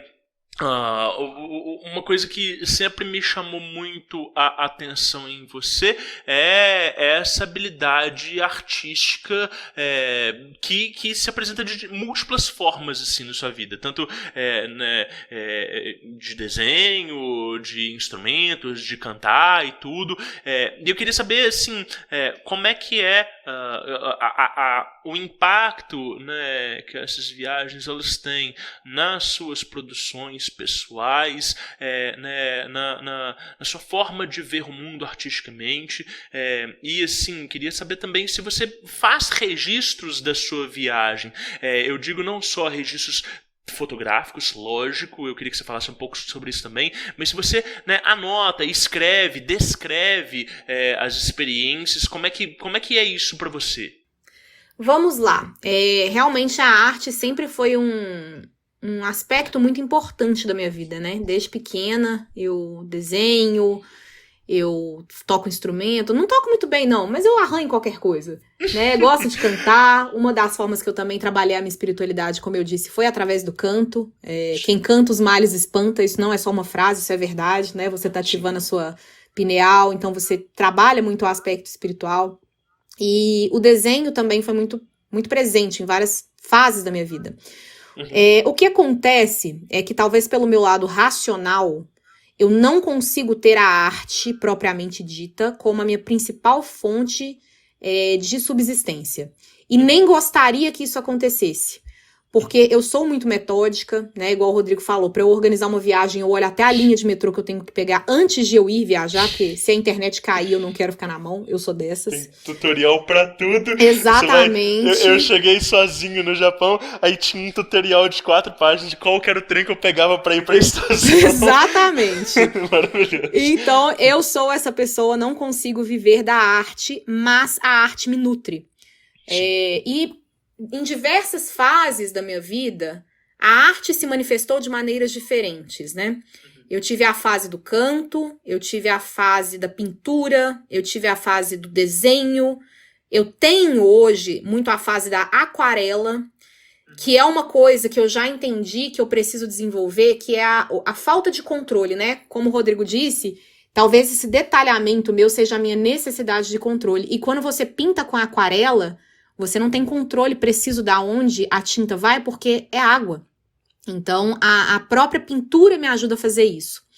E hoje também eu tenho crochê como uma expressão artística minha, que me ajuda, inclusive, numa meditação. Enquanto algumas pessoas usam um terço, um japamala para poder meditar, cada pontinho que eu dou do crochê, às vezes eu tô fazendo uma pequena oração, uma pequena meditação e até uma aplicação de reiki, né? Então, alguns amigurumis que eu faço, eles têm essa característica.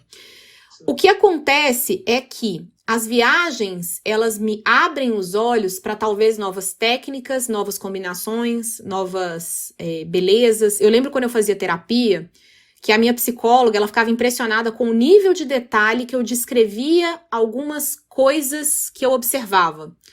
Então, eu, apesar de ser muito ansiosa, eu tenho um mindfulness, que é aquela questão da gente estar no presente momento, observando, muito desenvolvida pela expressão artística que habita em mim. Então, agora eu tô olhando o meu álbum aqui do Japão que eu tô desenvolvendo. Eu tô vendo a foto de um passarinho pousado num galho de cerejeira. Então, às vezes, é uma coisa que uma pessoa não ia nem reparar. Eu vou lá e tirar a foto. Por quê? Depois vai me servir de inspiração para eu pintar um quadro. O mundo árabe, por exemplo, eu não tenho uma afinidade espiritual, uma afinidade material com o mundo árabe. Não é aquela coisa que me encanta. Eu acho muito bonito, mas não me encanta igual a cultura japonesa.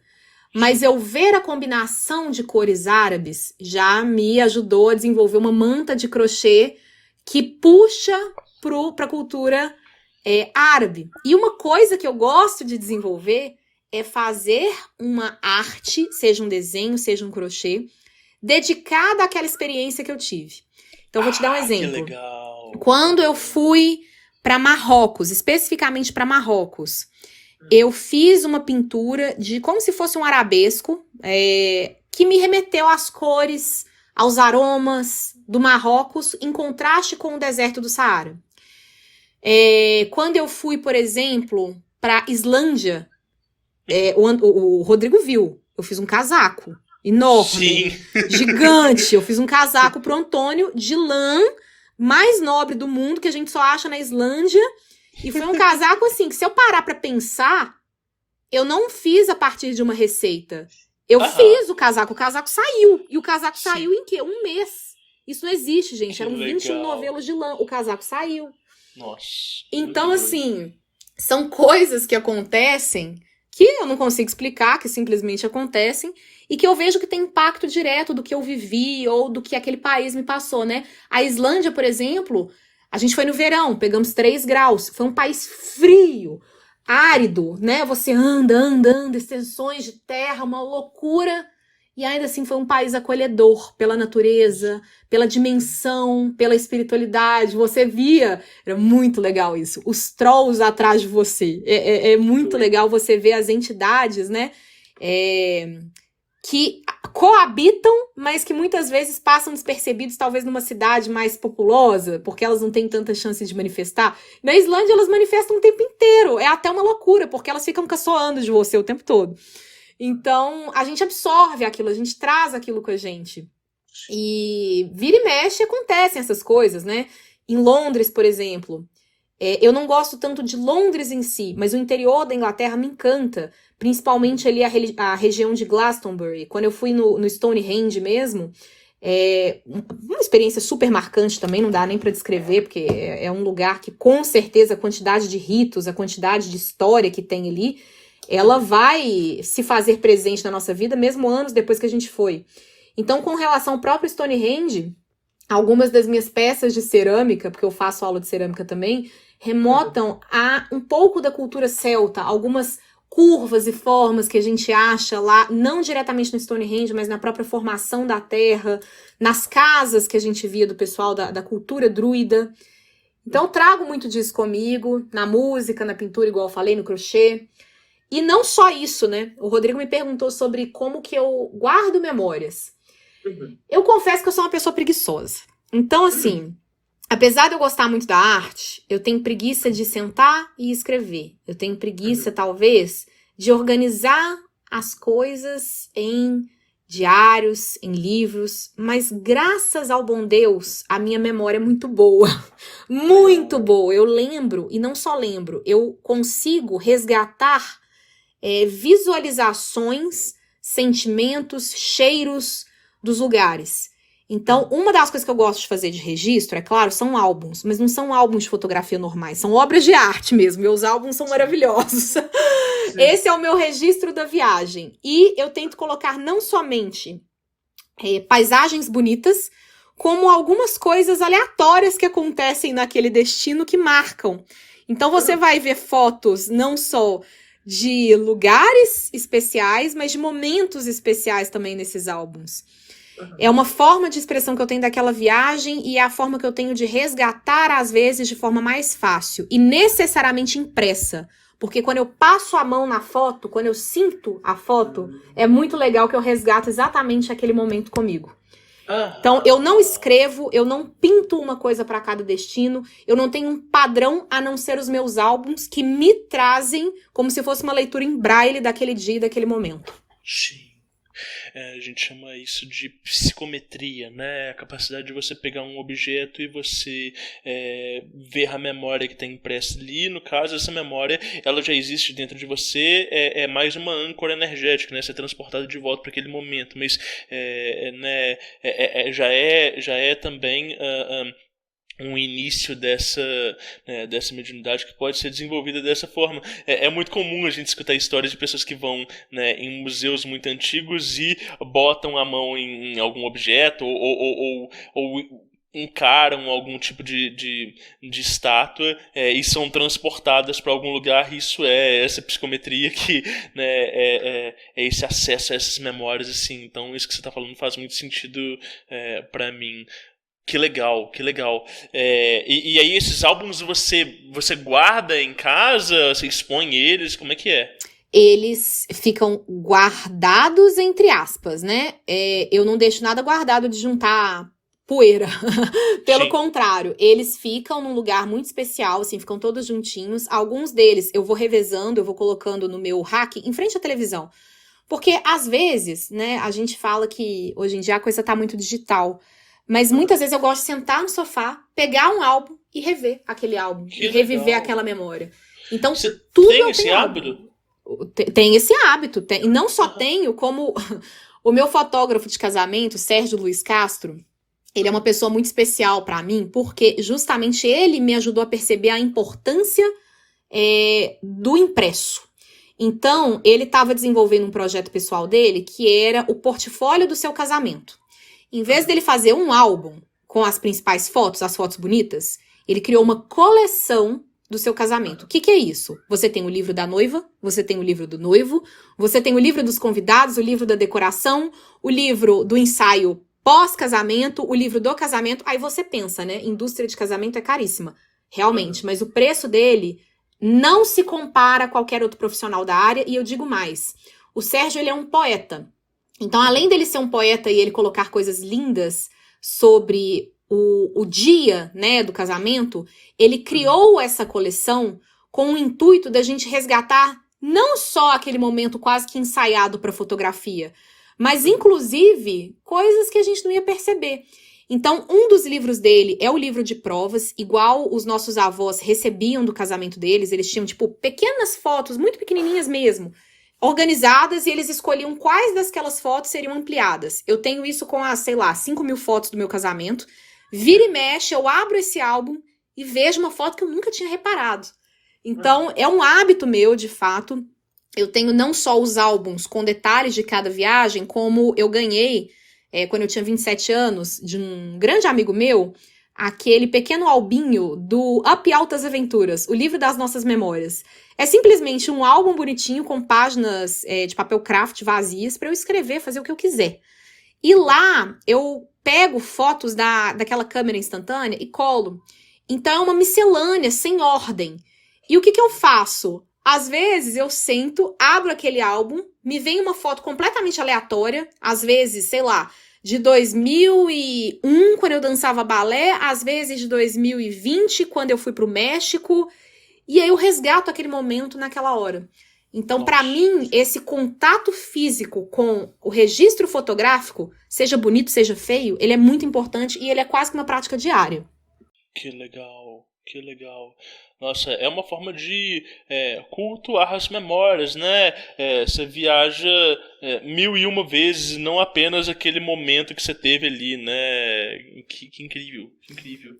A viagem pra mim ela não é só viagem, né? Não é só estar lá. Pra mim é uma diversão pesquisar antes, reviver esses momentos depois. Então tudo isso é muito especial pra mim. Caramba, maravilhoso. Bom, e é inevitável perguntar, e os próximos destinos? Ô, Rodrigo, igual eu te disse, é muito engraçado, assim. Eu tenho uma lista de destinos que eu quero muito conhecer nos próximos anos. Alguns deles parece que tem uma dificuldade bizarra de sair. Vou dar um exemplo. Tem um destino que eu sou maluca, alucinada pra conhecer, que é a Romênia. Eu não consigo ir na Romênia. Acontecem inúmeras coisas que eu não consigo ir na Romênia.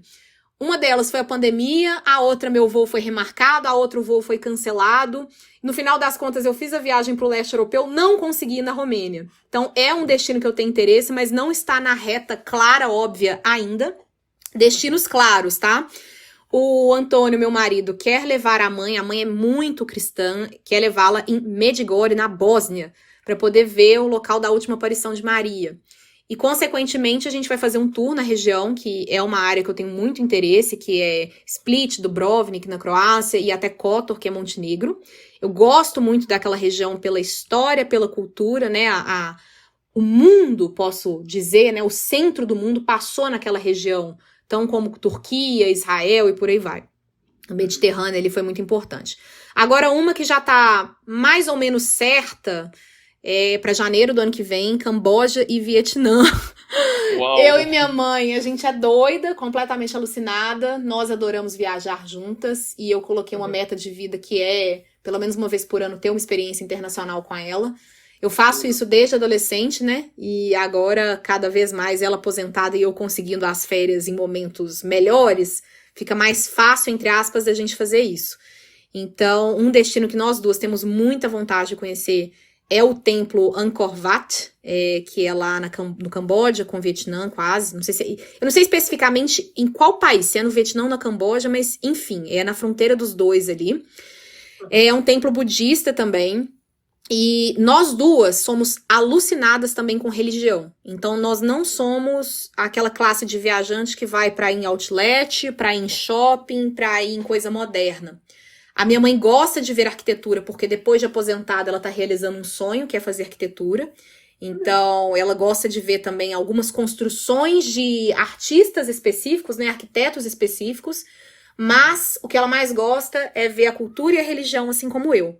Então, a gente viaja meio que para ir atrás desses lugares, sabe? Quando a gente foi no Egito e em Israel, a nossa ideia era fazer Jerusalém em 3 dias iguais. Primeiro com um rabino, depois com um preletor do islamismo e depois com um padre. Infelizmente não foi possível pelo preço, mas a gente conseguiu um roteiro que nos deu essa explicação aí de uma forma mais generalista.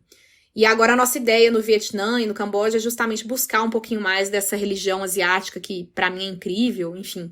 E recomendo também um outro livro, em homenagem aí à minha mãe, que é A Viagem de Tel.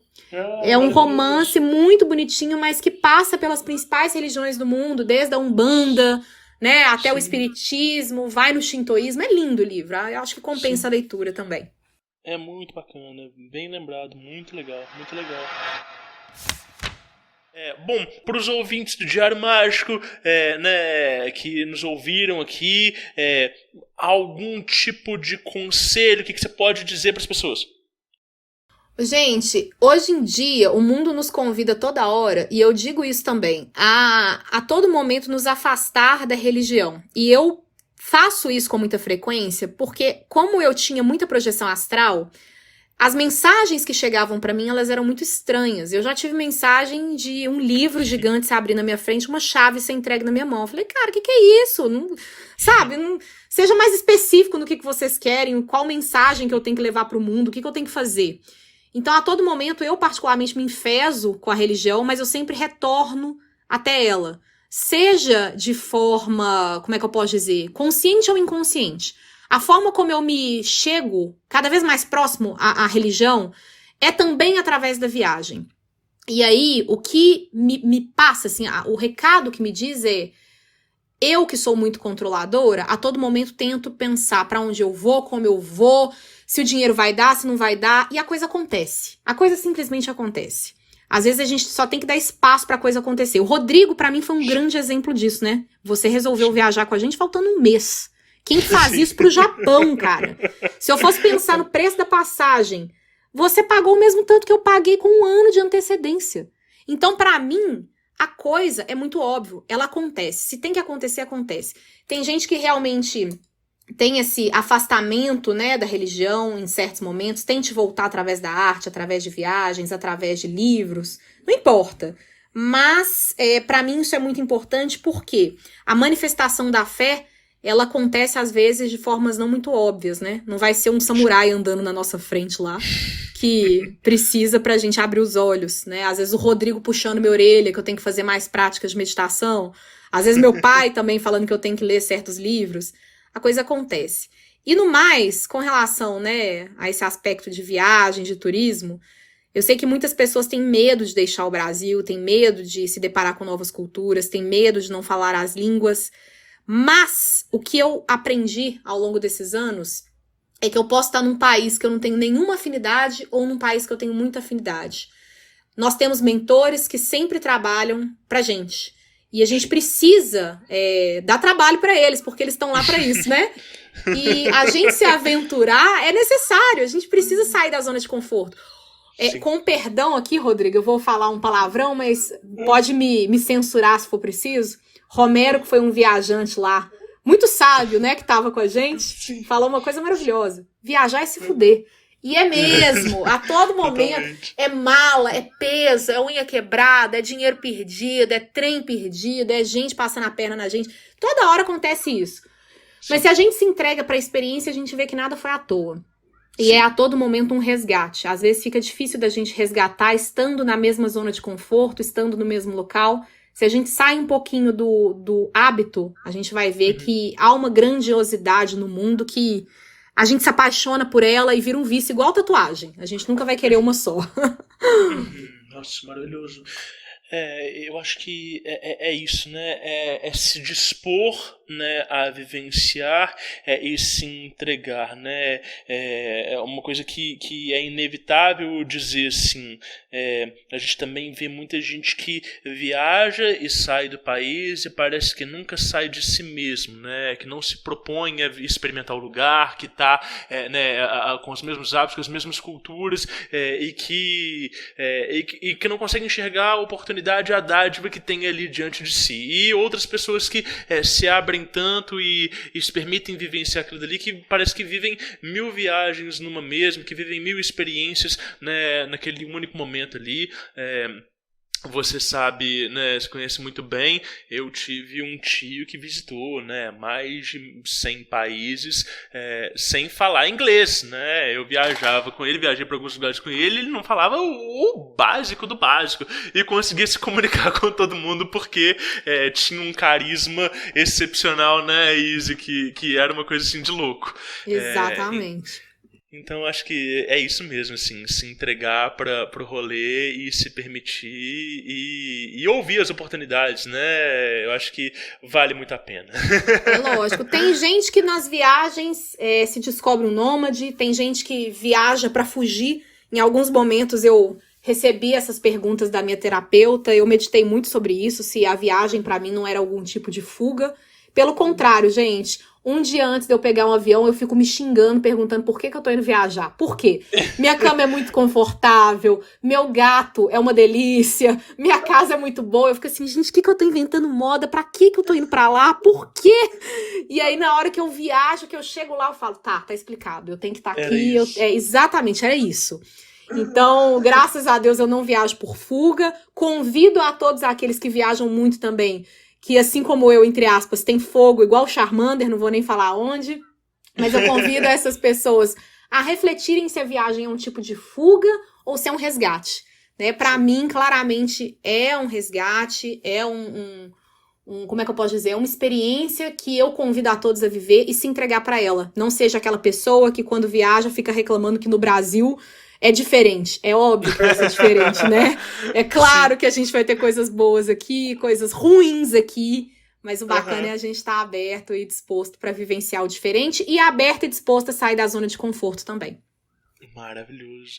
Izzy, queria te agradecer demais por ter aceitado o convite, por ter compartilhado esse tanto de histórias com a gente. Foi muito gostoso, foi muito maravilhoso.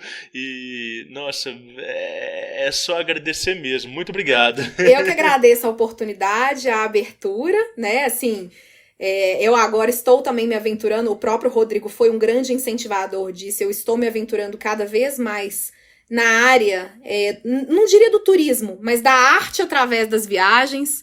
Então eu tô tentando desenvolver cada vez mais isso em mim. Estar aqui hoje, para mim, é um marco, porque para mim é uma formalização que eu quero seguir esse caminho para minha pessoa, não quero simplesmente trabalhar para os outros, mas quero vivenciar essa paixão minha, que não necessariamente ela é completamente voltada para uma pintura, para um canto, etc., né? A arte, ela se manifesta de várias maneiras. Então, te agradeço muito a oportunidade, o carinho, né, claro, e desejo muito sucesso aí para esse episódio do podcast Diário Mágico. E se o pessoal quiser te encontrar, onde que você tá? Instagram, ou tem blog, tem site, como é que é? Bom, vamos lá. Inicialmente, a minha rede social que... Inclusive, assim, me surpreendeu com os Easy Tour do Rodrigo durante a viagem. É o meu Instagram, que é aberto. Eu posto minhas experiências de viagem, posto dicas de destino. É o Bela Guarino.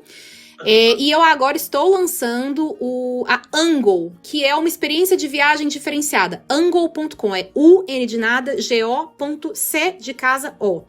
É uma experiência de viagem com locais. Então, qualquer pessoa nativa ou não, mas fluente em português, pode se inscrever como um guia e você, enquanto viajante, ao invés de contratar ou uma agência de turismo ou ficar procurando do Google, que toda hora a gente sabe que tem informação desatualizada, você entra em contato com aquele nativo e bate um papo com ele de 30 minutos para perguntar clima, perguntar um restaurante legal para você ir e tudo mais. Então, a minha rede social, pessoal, é essa, e o negócio que eu estou lançando também, que tem o blog, obviamente, mas não é tão pessoal, por assim dizer, é a angle.com. Nossa, muito legal. Maravilhoso.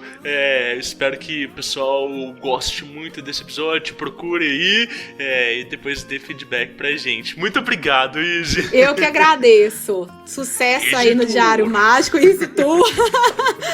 E ó, ano que vem, se Deus quiser também, eu vou pro Japão de novo. Então quem sabe a gente monta mais uma turma boa.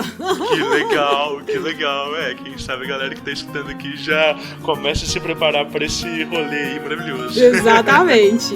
É isso aí. Valeu, beijos.